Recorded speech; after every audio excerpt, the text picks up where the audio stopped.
Shalom, Bapak Ibu terkasih dalam Tuhan Yesus. Selamat pagi. Kembali kita menyiapkan hati kita untuk menyembah Tuhan, memuji dan meninggikan nama-Nya. Pada pagi hari ini melalui ibadah online, kita percaya Tuhan selalu menyertai kita dimanapun kita berada. Baik Bapak Ibu, mari kita siapkan hati kita. Kita angkat satu pujian ya Bapak, untuk tanda-tanda telah nyata.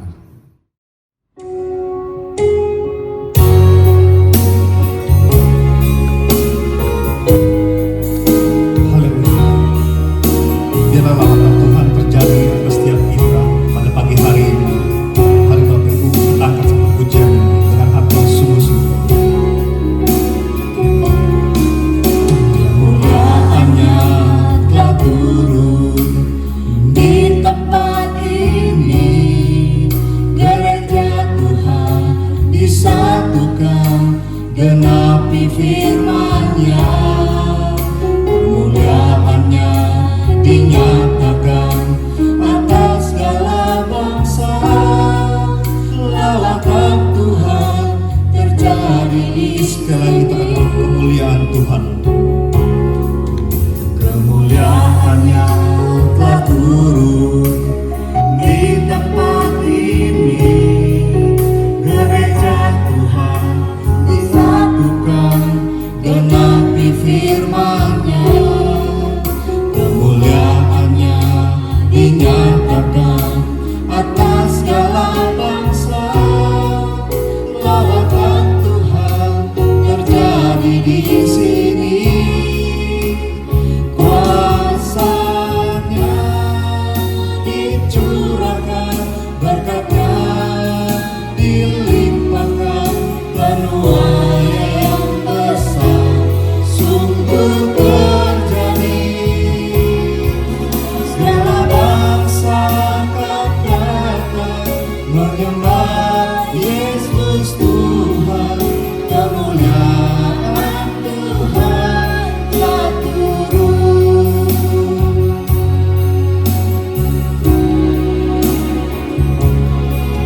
Kemuliaan-Nya telah turun di tempat ini.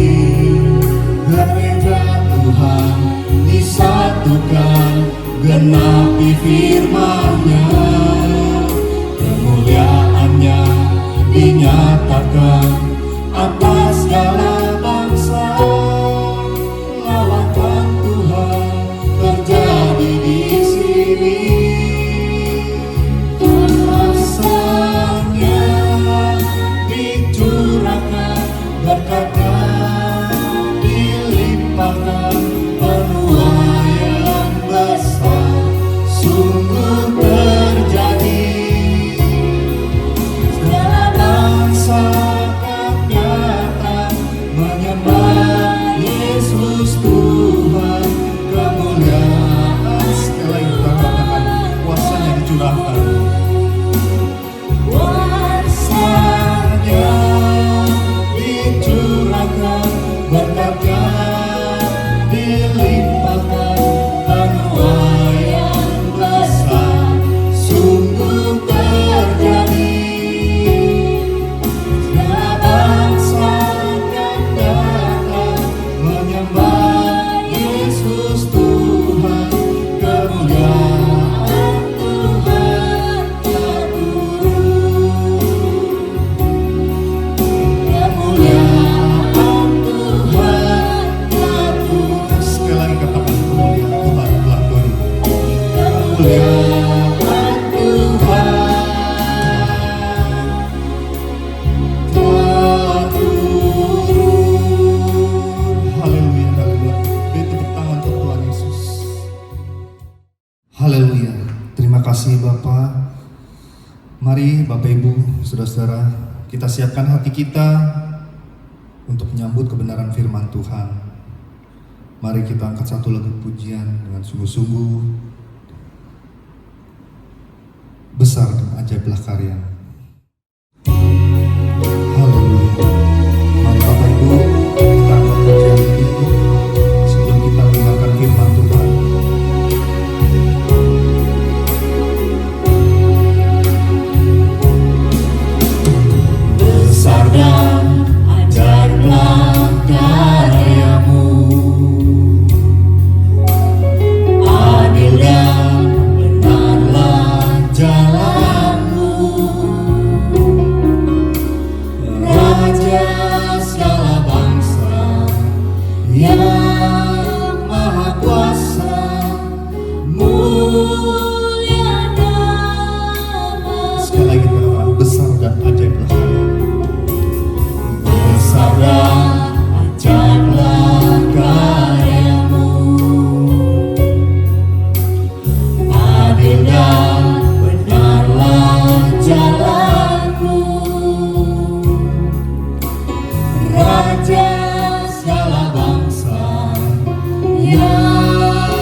sujud kepadamu,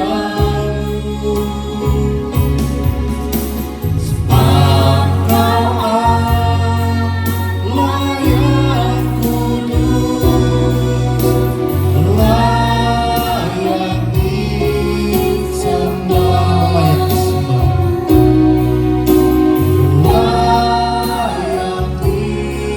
Sekali kata layak disembah. layak disembah.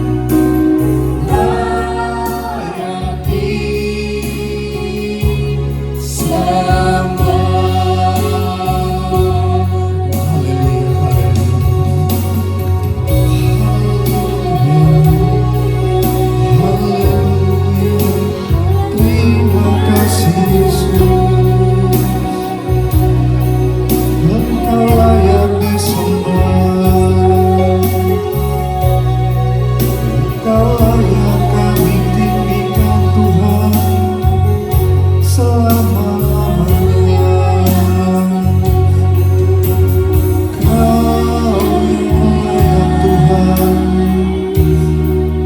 Engkau yang layak kami tinggikan.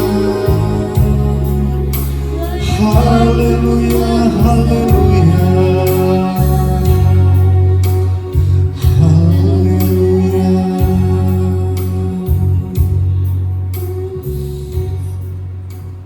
Kami persilakan untuk hambanya menyampaikan firman Tuhan.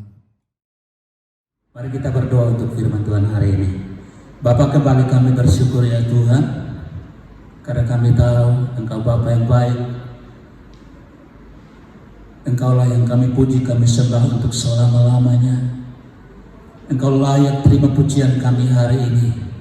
Engkau dimuliakan di atas segala-galanya, karena Engkau pantas terima semuanya daripada kami umat-Mu ya Tuhan.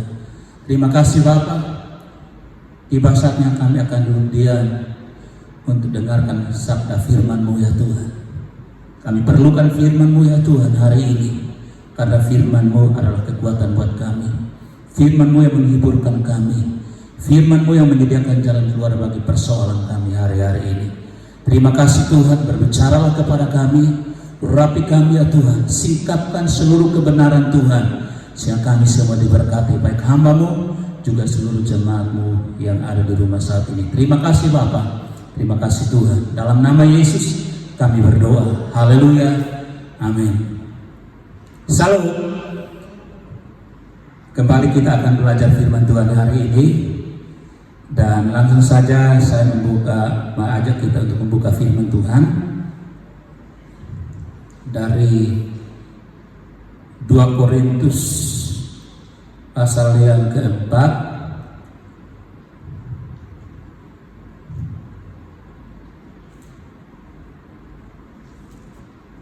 2 Korintus pasal yang keempat, ayatnya mulai ayat yang ke-16 sampai ayatnya yang ke-18 dulu ya. Firman Tuhan dikatakan, sebab itu kami tidak tawar hati, tetapi meskipun manusia lahiriah kami semakin merosot, namun manusia batinia kami dibaharui dari sehari ke sehari. Penderitaan ringan yang sekarang ini mengerjakan bagi kami kemuliaan kekal yang melebihi segala-galanya, jauh lebih besar daripada penderitaan kami. Dan kami tidak memperhatikan yang kelihatan, melainkan yang tak kelihatan, karena yang kelihatan adalah sementara, sedangkan yang tak kelihatan adalah kekal. Karena kami tahu bahwa jika kemah tempat kediaman kita di bumi ini dibongkar, Allah telah menyediakan suatu tempat kediaman di surga bagi kita, suatu tempat kediaman yang kekal yang tidak dibuat oleh tangan manusia. Sampai di situ dulu. Nah, ini adalah surat Paulus kepada jemaat di Korintus. Ini adalah salah satu pesan yang sangat penting buat umat Tuhan di sana, di dalam menghadapi masalah, tantangan dalam pelayanan mereka yang ada di sana. Paulus berkata mereka supaya mereka tidak tawar hati, meskipun manusia lahir yang mereka semakin merosot. Ini adalah salah satu kenyataan yang kita hadapi hari-hari ini, bahwa semua yang ada dalam dunia ini tidak ada yang kekal, tidak ada yang abadi. Semuanya akan berakhir di dunia ini. Semuanya akan berakhir. Tetapi satu hal yang disampaikan, ditekankan oleh Paulus di sini, bahwa penderitaan ringan yang kita alami saat ini itu semua akan mengerjakan bagi kita sesuatu yang sifatnya kekal ke depan. Yang sangat kita perlukan hari-hari ini adalah kita mengerti apa yang Tuhan inginkan untuk kita lakukan hari-hari ini. Nah, ini adalah pesan Paulus yang dikatakan bahwa manusia itu terdiri dari 3 unsur, roh, jiwa, dan tubuh. Dan yang akan selama-lamanya ada itu hanya rohnya, tetapi tubuhnya itu akan kembali menjadi debu. Karena itu tubuh kita terbuat dari tanah atau debu. Tetapi yang namanya roh itu akan kembali kepada Bapa yang mengaruniakannya. Nah, untuk supaya kita tidak tahu dalam menghadapi setiap persoalan yang kita hadapi hari ini, kita harus arahkan mata atau pandangan kita hanya kepada hal-hal yang sifatnya kekal. Apa yang Tuhan inginkan untuk kita lakukan hari-hari ini? Yang pertama dikatakan bahwa penderitaan ringan yang kita alami hari ini akan mengerjakan bagi kita hal-hal yang kekal. Jadi betul hari-hari ini dalam kita pengiringan kita kepada Tuhan, banyak sekali tantangan dan persoalan akan kita hadapi sebagaimana layaknya manusia hidup di dunia ini. Tetapi di balik semuanya itu ada hal yang kita perlu belajar di situ. Dikatakan bahwa itu semua penderitaan yang kita hadapi ini justru mempersiapkan kita untuk nanti kekekalan. Jadi kita boleh menderita di dunia ini, tetapi selagi kita mempertahankan iman kita kepada Tuhan, maka kita akan masuk yang namanya kekekalan itu. Makanya di ayat yang akhir dikatakan jangan perhatikan yang kelihatan, tetapi fokuslah kepada yang tidak kelihatan atau yang kekal itu. Yang kekal itu memang saat ini belum terlihat dengan mata jasmani kita. Hanya kita tidak akan melihatnya hanya dengan mata rohani kita atau dengan iman kita. Nah, kita yakin bahwa satu saat kita walaupun di dunia kita menderita dengan banyak masalah, tantangan, persoalan, tetapi selama kita mempertahankan iman kita kepada Tuhan, kita satu saat akan hidup bersama Tuhan untuk selama-lamanya. Jadi jangan pernah menyerahkan ada persoalan dalam dunia ini. Nah, kita coba bandingkan. Ada firman Tuhan yang dikatakan di 1 Korintus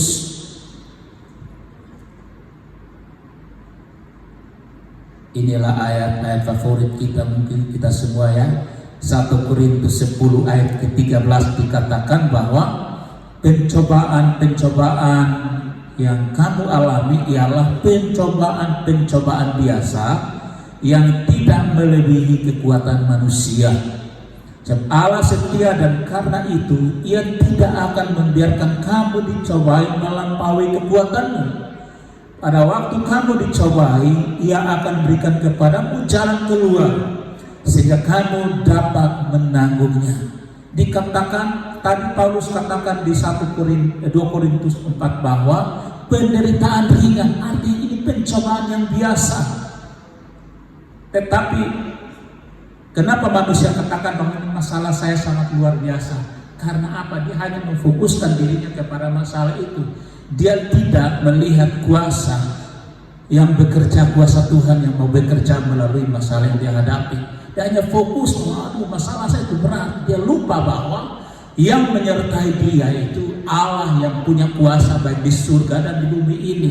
Kuasanya lebih hebat, lebih luar biasa, lebih dahsyat.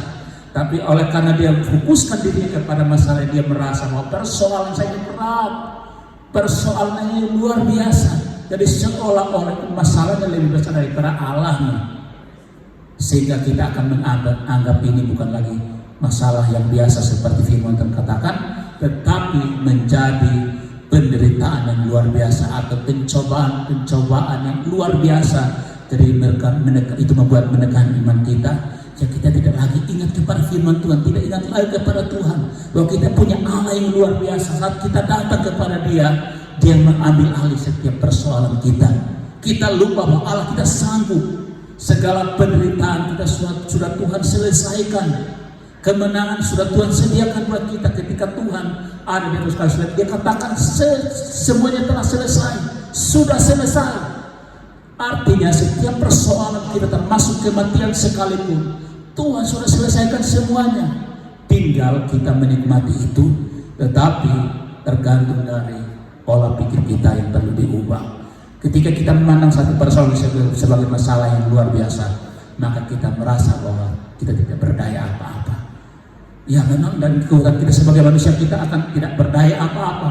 Tetapi kalau kita bersama dengan Tuhan, kalau kita berjalan bersama Tuhan, Tuhan katakan kita akan melakukan perkara-perkara yang besar, karena Allah kita yang akan menginjak-injak masalah kita.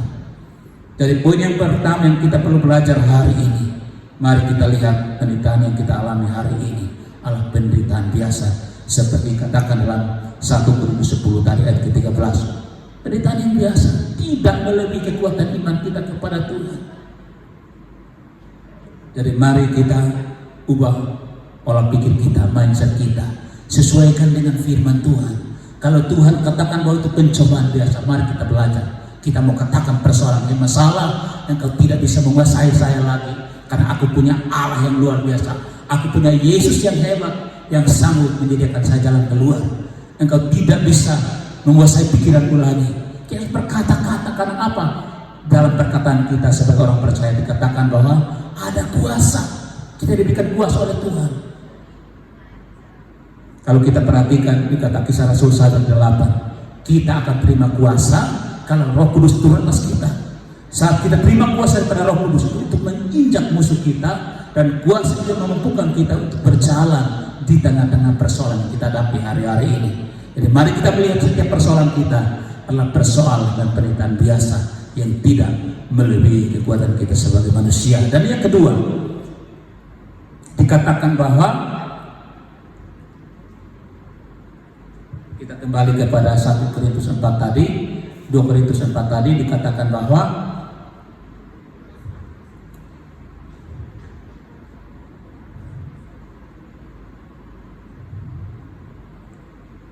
sebab penderitaan ringan yang sekarang ini mengerjakan bagi kami kemuliaan kekal yang melebihi segala-galanya.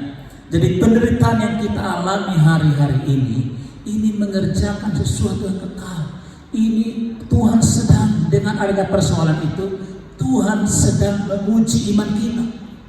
Layaknya seorang murid yang ingin naik kelas, dia akan harus melalui proses yang namanya ujian.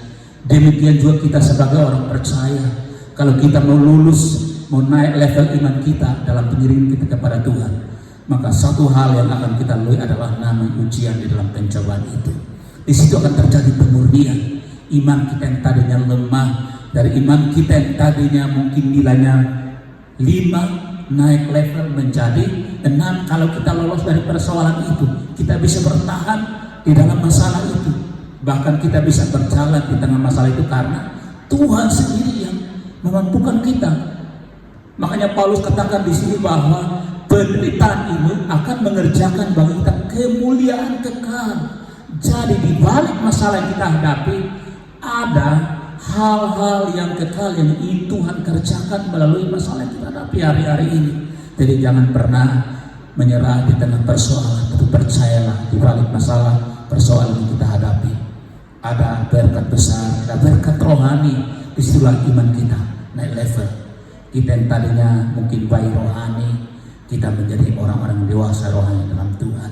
Jadi memandang persoalan bukan hal yang luar biasa lagi, tetapi dikatakan seperti firman Tuhan 1 Korintus 10 tadi bahwa pencobaan itu biasa. Paulus katakan penderitaan ringan itu mengerjakan bagi kami kemuliaan kekal melebihi segala-galanya. Jadi kemuliaan kekal yang akan kita dapatkan di balik persoalan itu tidak dapat dibandingkan dengan apapun dalam dunia ini. Tidak bisa disamakan dengan apapun dalam dunia ini. Untuk itu mari kita tetap bertahan dalam persoalan. Jangan pernah tawar hati dalam menghadapi persoalan ini. Orang tawar hati adalah orang meragukan kuasa Tuhan. Orang yang tawar hati adalah orang yang mulai meragukan kuasa Tuhan, meragukan firman ini, apa firman ini benar atau tidak. Tapi kita bukan lagi orang-orang tawar hati, tapi kita adalah orang-orang benar-benar yakin bahwa kuasa Tuhan, kuasa firman ini tidak pernah berubah, baik dulu, sekarang, bahkan selama-lamanya. Kalau dia tolong orang lain, kita percaya juga dia pasti tolong kita. Bahwa di balik penderitaan yang kita alami, Tuhan ingin mengerjakan hal-hal yang kekal dalam kehidupan kita, berkaitan dengan iman kita semakin bertumbuh melalui penderitaan yang kita alami. Karena apa? Di saat kita memulai satu penderitaan, membuat kita, mendorong kita mau tidak mau datang kepada Tuhan melalui apa? Berdoa, memuji dan menyembah Tuhan. Mau tidak mau kita lakukan itu, karena kita, tidak ada yang bisa tolong kita selain kita datang kepada Tuhan. Puji Tuhan. Dan yang terakhir, bahwa kita perhatikan Ibrani 10. Cara singkat saja saya sampaikan firman ini. Ibrani 10 dikatakan bahwa ayat yang ke-35 daripada firman ini dikatakan, sebab itu janganlah kamu melepaskan kepercayaanmu, karena besar upah yang menantinya. Jangan kamu melepaskan kepercayaanmu, karena besar upah yang menantinya. Ada upah dalam kita percaya kepada Tuhan. Upahnya adalah kita hidup pada akhirnya kita akan hidup bersama-sama dengan Tuhan. Kalau kita tidak tahu hati, kita tidak melepaskan iman kita kepada Tuhan. Tapi kalau kita lepaskan iman kita dari Tuhan, kita mulai meninggal saat ada masalah datang, saat persoalan datang, dan kita mulai meragukan Tuhan, dan kita mulai meninggalkan Tuhan, mulai berkata Tuhan tidak sanggup, tolong saya pergi saja ke bang dukun dan segala macam, atau orang pintar dan segala macam. Disitulah mulai kita menduakan Tuhan. Kita bisa kehilangan hal-hal yang kekal ketika kita mulai meninggalkan Tuhan. Tapi dikatakan di Ibrani tadi bahwa mari kita jangan lepaskan iman kita kepada Tuhan, karena ada upah yang besar yang menantinya, yang sifatnya adalah kekal, yang selama-lamanya. Dikatakan di 2 Korintus tadi 5 ayat 1 bahwa ketika rumah kediaman kita di dunia ini dibongkar, Tuhan telah menyediakan kita rumah yang kekal di surga, yang tidak dibangun dengan tangan manusia. Untuk itu mari kita pertahankan iman kita kepada Tuhan, pertahankan apa yang sudah kita bangun selama ini di dalam pengiringan kita kepada Tuhan, supaya pada akhirnya kita masuk dalam kekekalan yang Tuhan inginkan, yang Tuhan rencanakan sejak awal kita percaya kepada Tuhan. Jadi jangan pernah mundur, jangan lepaskan iman kita kepada Tuhan, karena ada upah besar yang menantinya ke depan ini. Terus maju di dalam Tuhan, jangan khawatir, jangan takut. Kita percaya Allah bukan berikan kita roh ketakutan, kekhawatiran, tapi Allah berikan kita kuasa yang membangkitkan semangat untuk tetap mengandalkan Tuhan. Perkatakan firman Tuhan saat kita menghadapi satu masalah. Belajar, perkatakan firman bahwa masalahmu itu lebih kecil dari Allah kita, yang kita punya Allah yang besar. Bahwa Allah yang kita sembah Allah yang luar biasa. Dia sanggup, Allah yang pernah memindahkan orang dari kematian menjadi hidup kembali seperti Lazarus. Orang pernah buat mujizat yang besar di perkawinan Kana, di kota Kana. Bahkan perkara-perkara mujizat yang lain. Kalau orang lain dia tolong, saya percaya dia juga pasti tolong kita saat kita datang kepada Tuhan. Kita berseru kepada Tuhan, asalkan kita tidak tawar hati meragukan kuasa Tuhan, dan kita yakin bahwa penderitaan dengan yang kita alami hari-hari ini akan mengerjakan bagi kita hal-hal yang kekal adanya. Terus maju dalam Tuhan, percayalah, terus bangun persekutuan dengan Tuhan, dan berdoa, memuji, menyembah Tuhan, karena itulah yang Tuhan suka kita lakukan hari-hari ini. Puji Tuhan, lah firman yang dapat saya sampaikan hari ini. Mari kita berdoa. Terima kasih Tuhan Yesus, kami sudah belajar firman-Mu hari ini. Penderitaan ringan yang kami alami hari ini itu tidak akan membunuh kami, tidak akan mematikan kami, tapi justru akan membangun hal-hal yang kekal dalam kehidupan kami. meteraikan seluruh kebenaran firman melalui hati kami ya Tuhan. Topang kami bahwa semua yang ada dalam dunia ini akan berlalu, semuanya akan hilang lenyap, tetapi akan tetap tinggal Engkau. Firman-Mu akan tetap tinggal untuk selama-lamanya. Biarlah selagi kami hidup di dunia ini ya Tuhan, ajar kami pegang firman-Mu dan melakukannya, maka kami tahu firman-Mu akan memberkati kami. Nah, firman-Mu yang menolong membela kami ya Tuhan di dalam kesesakan. Kuasa-Mu sangat terbukti. Terima kasih Bapa, kami bersyukur buat hari ini kami diberkati. Biarlah berkat hari Sabat terus Engkau curahkan atas kehidupan jemaat-Mu ya Tuhan. Saat ini kami berdoa Tuhan, berkati seluruh jemaat-Mu, apapun kondisi keadaan mereka hari ini. Sebagai manusia kami terbatas, kami tidak tahu persis, tapi kami yakin Engkau Allah Immanuel adanya. Engkau lah yang menyertai mereka dalam suka dan duka. Engkau gembala yang agung bagi mereka. Engkau yang mengerjakan kebaikan demi kebaikan, pertolongan dalam kesesakan terbukti bagi mereka yang sakit. Kami berdoa oleh bilur-Mu, Engkau sembuhkan mereka. Yang lemah Tuhan berikan kekuatan yang baru. Terima kasih Tuhan, kami percaya tidak ada yang terluputkan dari perhatian dan kasih sayang Tuhan hari ini. Berkati Bapak Gembala kami ya Tuhan, topang dan kuatkan dalam masa tuanya, rohnya terus menyala-nyala di dalam melayani Engkau bersama keluarga, baik anak, menantu dan cucu-cucunya ya Bapak. Terima kasih Tuhan Yesus. Kami juga berdoa buat bangsa kami Indonesia. Berkati, pulihkan, sembuhkan bangsa kami, biar Indonesia semakin diberkati oleh Tuhan, adil dan makmur. Indonesia yang mengalami lawatan Tuhan, hujan pertobatan dicurahkan berlimpah-limpah bagi bangsa kami. Suku, bahkan suku-suku bangsa pada sujud dan menyembah kepada Engkau. Mulut mereka mengaku bahwa Engkau Tuhan, bagi kemuliaan Bapa di surga. Terima kasih Tuhan. Terima kasih Bapa, kami kembalikan kepadamu segala pujian, hormat, kemuliaan di dalam nama Tuhan Yesus. Terima kasih Bapa. Serta kami akan berpisah. Tuhan, berkati umat-Mu ya Tuhan. Biarlah berkat damai sejahtera Allah yang melampaui akal dan pikiran manusia ya Tuhan senantiasa melimpah atas kehidupan mereka, bahkan penyertaan oleh Tuhan Yesus dan persetujuan Roh-Nya yang kudus mulai saat ini sampai Maranatha. Tuhan datang kembali. Di dalam nama Tuhan Yesus kami berdoa. Haleluya. Amin. Bapak Ibu, sekali lagi saya himbau jangan lupa untuk tetap saksikan ibadah online di YouTube. GBI Taman Surya 1 akan selalu tampil setiap hari Minggu jam 9 pagi. Jangan lupa untuk subscribe, like, share, dan komentar. Terima kasih.